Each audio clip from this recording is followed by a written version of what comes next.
હવે વિદ્યાર્થી મિત્રો, આવતીકાલે આપણે ઉદાહરણના 2 દાખલા ગણ્યા છે.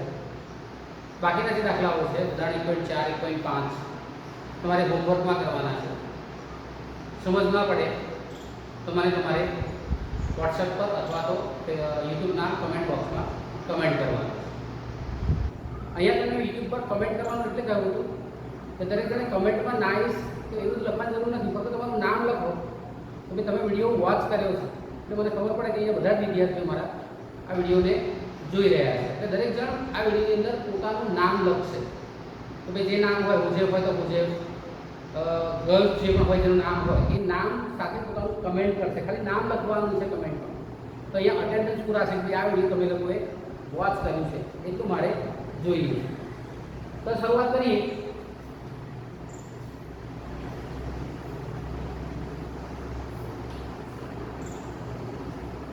ઉદાહરણ 1.6 ઉદાહરણ 1.6 ની વાત કરીએ છીએ.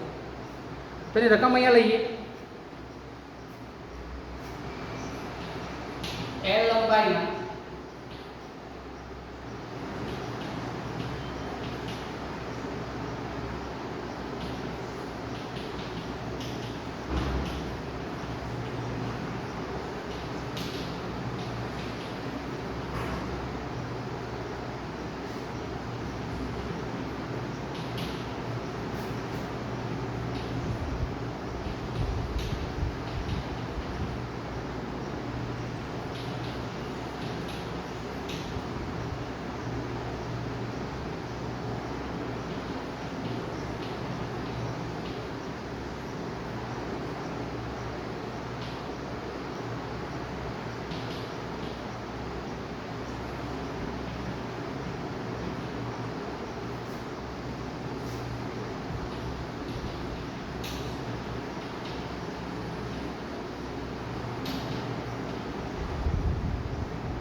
જો ધ્યાન રાખો વિદ્યાર્થી મિત્રો, અહીંયા આગળ આપણે ઉદાહરણ 1.6 ની રકમ અહીંયા એવું આપેલું છે કે L લંબાઈના સમબાજુ ત્રિકોણના શિરોબિંદુઓ પર.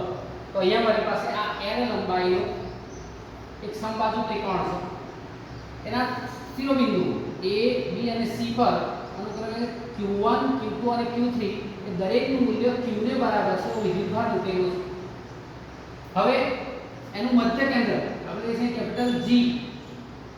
એના મધ્ય કેન્દ્ર પર એક કેપિટલ Q વિદ્યુતભાર મૂકેલો છે અને આ કેપિટલ Q વિદ્યુતભાર પર લાગતા આ તમામ વિદ્યુતભાર વડે કેટલું બળ લાગશે એ પરિણામી બળ મારે શોધવાનું છે. તો એ વિચારીએ દાખલામાં તો મારે શોધવાનું છે લાગતું બળ, Q ઉપર લાગતું બળ. આ તમારા માટે અગત્યનું સેન્ટેન્સ છે. તો અહીંયા આગળ જે કેપિટલ Q વિદ્યુતભાર છે એ કેપિટલ Q વિદ્યુતભાર ઉપર કેટલું બળ લાગશે એ બળ તમારે ધ્યાનથી શોધવાનું છે. તો પહેલા એ કેપિટલ Q વિદ્યુતભાર પર કોણ કોણ બળ લગાડશે? તો કે A પર રહેલો વિદ્યુતભાર અહીંયા Q પર બળ લગાડશે, B પર રહેલો વિદ્યુતભાર Q પર બળ લગાડશે, C પર રહેલો વિદ્યુતભાર Q પર બળ લગાડશે. ધ્યાન રાખો. તો આ જે બળ લગાડેલું છે એના માટે આપણે અહીંયા અંતર જોઈએ. આ જે અંતર છે એ અંતર કેટલું છે એ આપણે શોધવાનું છે. તો કે સૌથી પહેલા આપણે અહીંયા આગળ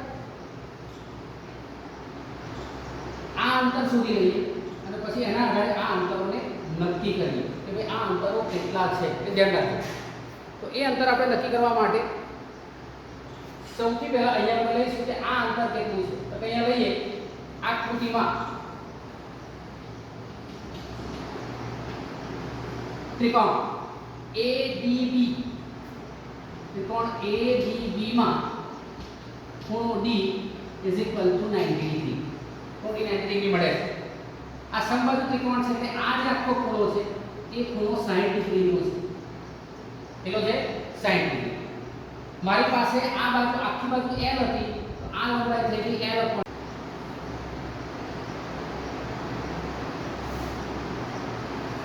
ક્લિયર. ત્રિકોણ ADB માં ખૂણો D 90 ડિગ્રી છે, AB = L છે, BD = L upon 2 છે. મારે AD શોધવાના છે અને એના આધારે જ મારે AO BO અને CO શોધવાના છે. આપણે આને O કહી દઈએ સરળતા માટે. ક્લિયર. તો અહીંયા લઈએ છે તો અહીંયા જો 60 છે આ બાજુ એની સામેની બાજુ છે.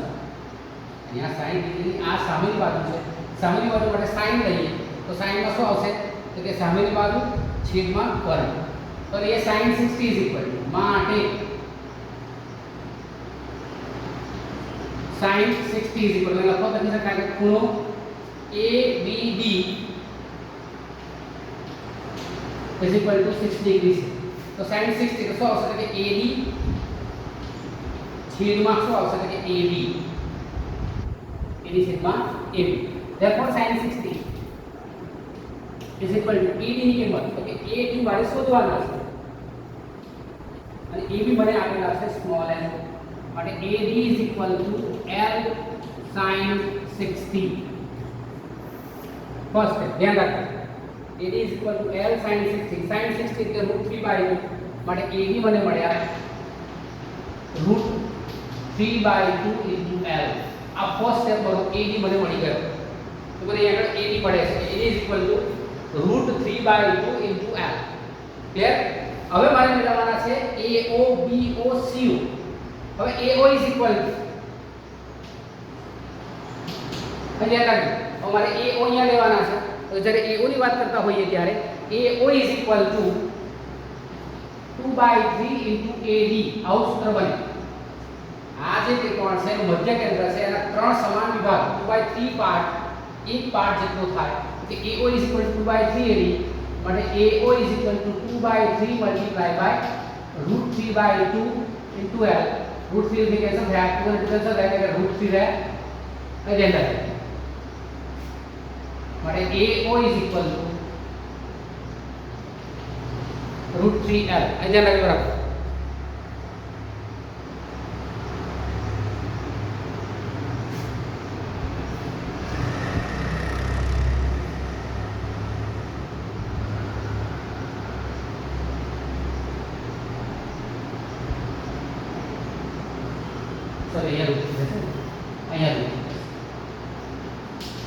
અહીંયા આવશે L upon √3. AO મળ્યા. અહીં ત્રિકોણ ABC સમબાજુ માટે AO = BO = CO = L upon √3 મળે. L upon √3 મળે. હવે વિદ્યુત બળ બધા સમાન છે એટલે આગળ A વડે Q પર લાગતું બળ A પર રહેલા Q વડે કેપિટલ Q પર લાગતું આપણે બળ શોધીએ તો કે F1 = તો શું આવશે પહેલા તો કુલમ અચળાંક K લખીશું. વિદ્યુત ભાર કયો છે સ્મોલ q છે, બીજો કયો છે કેપિટલ Q છે. છેદમાં અંતર કેટલું છે તો કે અંતર આવશે તમારું F1 માટે લઈએ AO² માટે F1 = મને મળશે. હવે ધ્યાન રાખીએ આ જે દિશાઓ તમારે ઉલ્લેખ કરવાની છે એ ક્યાં છે તો કે AO ની અધો દિશામાં. અહીંયા લખીશું AO કેપ. કેમ તો કે આપેલા લાગતા બળની દિશાનું એકમ સદિશ F1 લખીશું K capital Q small q upon AO એટલે આવશે L upon √3 whole square into AO cap. Clear? Therefore F1 is equal to કેટલો આવશે K આ √3 પર જશે 3 3 K Q Q 3 K Q Q upon L square into AO cap clear આટલા બધું બળ મળે છે હવે તે જ રીતે એ લખો લખી શકાય કે ભાઈ AO કેપ A થી O ની દિશામાં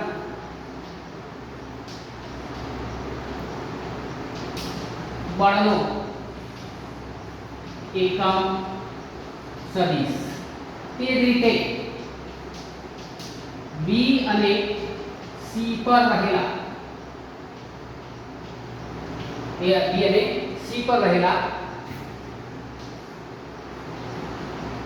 વિદ્યુત ભાર વડે Q પર લાગતું બળ આપણે લઈશું F2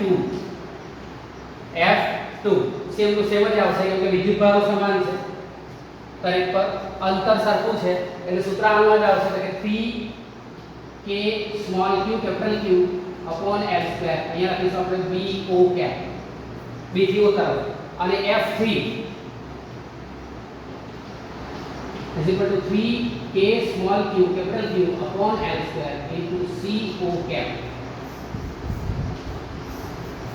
મને F1 મળી ગયા F1 મળી ગયા F2 મળી ગયા F3 મળી ગયા આપણે ત્રણ બળો ઓલરેડી મળી ચૂક્યા છે હવે આપણે એનો સરવાળો કરીએ અહીં ધ્યાન રાખજો આ બધી રીતે સમજ પડી ગઈ હશે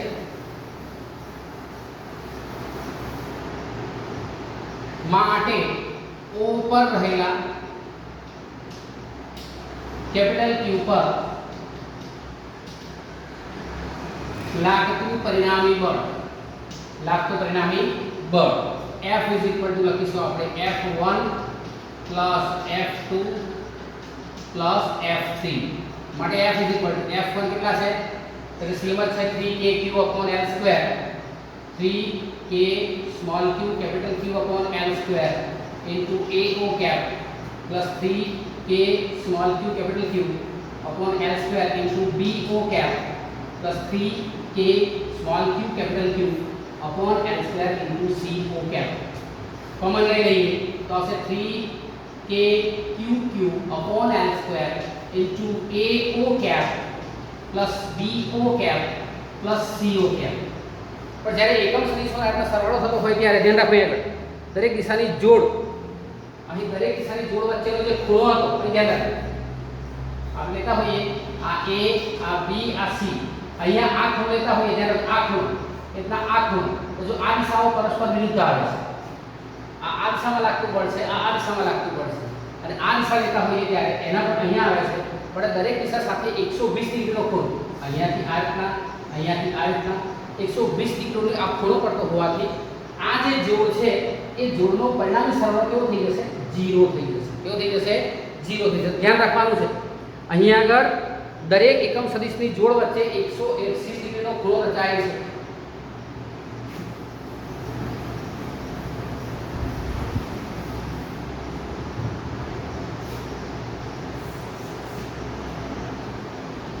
અહીં દરેક એકમ સદિશની જોડ વચ્ચે 120 ડિગ્રીનો ખૂણો રચાય છે આ એક સેન્ટેન્સ યાદ રાખવાનું છે અગત્યનું સેન્ટેન્સ તમારે અહીંયા આગળ લખવાનું છે માટે ચક્ર પૂરું કરીએ વિદ્યુત ભાર લેતા હોઈએ બળ આ એક આમ ચક્ર પૂરું કરીએ ત્યારે પરિણામ બળ કેવું થઈ જાય માટે AO BO CO is equal to 0 મળે માટે પરિણામી બળ F is equal to 3k small q capital Q upon L square into 0 માટે F इज इक्वल टू 0 આવશે આ થયો તમારો જવાબ F is equal to 0 Q પર લાગતું પરિણામી બળ F इज इक्वल टू 3 અહીંયા આ નોટ કરવાનું છે તો દરેક એકમ સદિશની જોડ વચ્ચે 120 ડિગ્રીનો ખૂણો પડે છે માટે એક જ ક્રમમાં ચક્ર પૂરું કરે છે આ એક જ ક્રમમાં ચક્ર પૂરું કરી દે અહીંયા જેટલું બળ જેટલું અહીંયા લાગશે એટલું બળ અહીંયા લાગશે જેટલું અહીંયા લાગશે એટલું અહીંયા લાગશે એટલે આ બળની અસર અહીંયા સમાપ્ત થાય આ બળની અસર અહીંયા સમાપ્ત થાય આખું ચક્ર પૂરું કરે તો બળની અસર કેવી થઈ જાય છે નાબૂદ થઈ જાય છે માટે પરિણામી બળ કેવું લાગે છે શૂન્ય લાગે છે દાખલામાં ધ્યાન રાખવાનું છે તમારે પહેલા F1 માટે મેળવી લેવાનું F2 F3 માટે લખી લેવાનું છે પરિણામી લખી અને આ સેન્ટેન્સ સૌથી અગત્યનું લખવાનું છે તમે અહીંયા નોટ કરવું હોય તો તમે BO એ જે લખ્યું કે A થી O ની દિશાનો બળનો એકમ સદિશ છે એટલે BO B થી O ની દિશાનો એકમ સદિશ છે CO C થી O ની દિશાનો આ એકમ સદિશ છે એવું તમારે નોટ ડાઉન કરવાનું છે એ ધ્યાન રાખો તો એક દાખલો પૂરો થયો હવે આપણે બીજો એક દાખલો લઈએ જે થોડો ધ્યાન માંગીને એવો છે તો આગળ ધ્યાન રાખો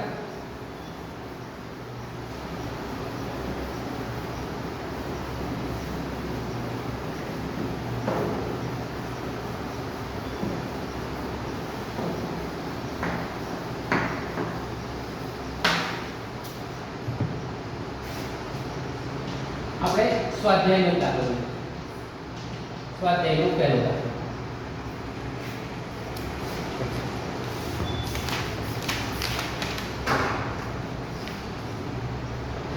તો એ રકમ જો ધ્યાનથી મિત્રો તમારે ટેક્સ્ટબુકમાં રકમ જોવાની છે રકમ આપેલી છે કે 2 × 10⁻⁷ કુલમ અને 3 × 10⁻⁷ કુલમ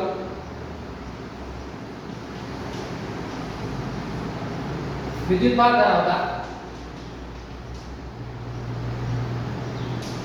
અને એકબીજાથી 30 સેન્ટીમીટર અંતરે રહેલા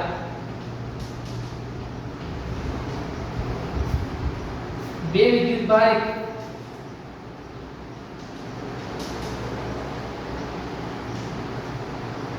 ગોળાઓ વચ્ચે લાગતું બળ શોધો જો મિત્રો ધ્યાન રાખો જ્યારે કોઈ પણ ફિઝિક્સનો દાખલો કરતા હોઈએ ત્યારે અગત્યની વસ્તુ એ છે કે તમે આપેલી રકમને કેટલા રીડ કરો છો તો આપણે રીડ કરીએ છીએ તો અહીંયા પણ મને આપેલું છે 2 × 10⁻⁷ વિદ્યુત ભાર છે બીજું વિદ્યુત ભાર છે 3 × 10⁻⁷ કિલો વિદ્યુત ભાર છે આ બંને વિદ્યુત ભારો એકબીજાથી 30 સેન્ટીમીટર અંતરે રાખેલા છે તો સિમ્પલ દાખલો થઈ ગયો તો કે મને Q1 આપેલા છે 2 × 10⁻⁷ કુલમ Q2 આપેલા છે 3 × 10⁻⁷ કુલમ અને મને અંતર r આપેલું છે 30 સેન્ટીમીટર જેને આપણે મીટરમાં કન્વર્ટ કરીએ કેમ કે કુલમ એ એમકેએસ નો એકમ છે સેન્ટીમીટર એ સીજીએસ નો એકમ છે તો આપણે એને મીટરમાં ફેરવીએ તો આવશે 30 × 10⁻² મીટર આટલો આપણે લખીશું માટે એકબીજાથી r અંતરે રહેલા Q1 અને Q2 વિદ્યુત ભાર વચ્ચે લાગતું વિદ્યુત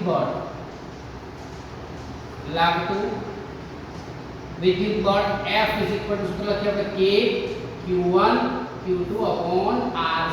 આવો આપણો કુલમ્બનો નિયમ હતો. આ કયો નિયમ છે? કુલમ્બનો નિયમ. ધ્યાન રાખજો મિત્રો. તો F K જેની કિંમત આપણે જાણીતી છે. જ્યાં K કેટલા આવશે કે K 9 × 10⁹ SI. યાદ રાખજો. અહીંયા તમને આપેલું છે K 9 × 10⁹ SI માટે F 9 × 10⁹ મલ્ટીપ્લાય બાય Q1 જે તમને અહીંયા આપેલા છે 2 × 10⁻⁷ મલ્ટીપ્લાય બાય Q2 3 × 10⁻⁷ છેદમાં r² r આપેલા છે 30 × 10⁻²² ક્લિયર સોલ્વ કરીએ 9 × 2 × 3 તો કેટલા આવશે 9 દુ 18 એટલે આનું 18 મલ્ટીપ્લિકેશન કરીએ છીએ 18 મલ્ટીપ્લાય બાય 9 7 7 7 14 14 માંથી 9 જાય તો કેટલા આવશે 9 ને 5 14 10⁻5 30 નો વર્ગ 900 10⁻4 એટલે આ 3 અહીંયા રહેવા દઈએ આ 3 ગુણ્યા લઈએ તો અહીંયા આગળ 100 આવી જશે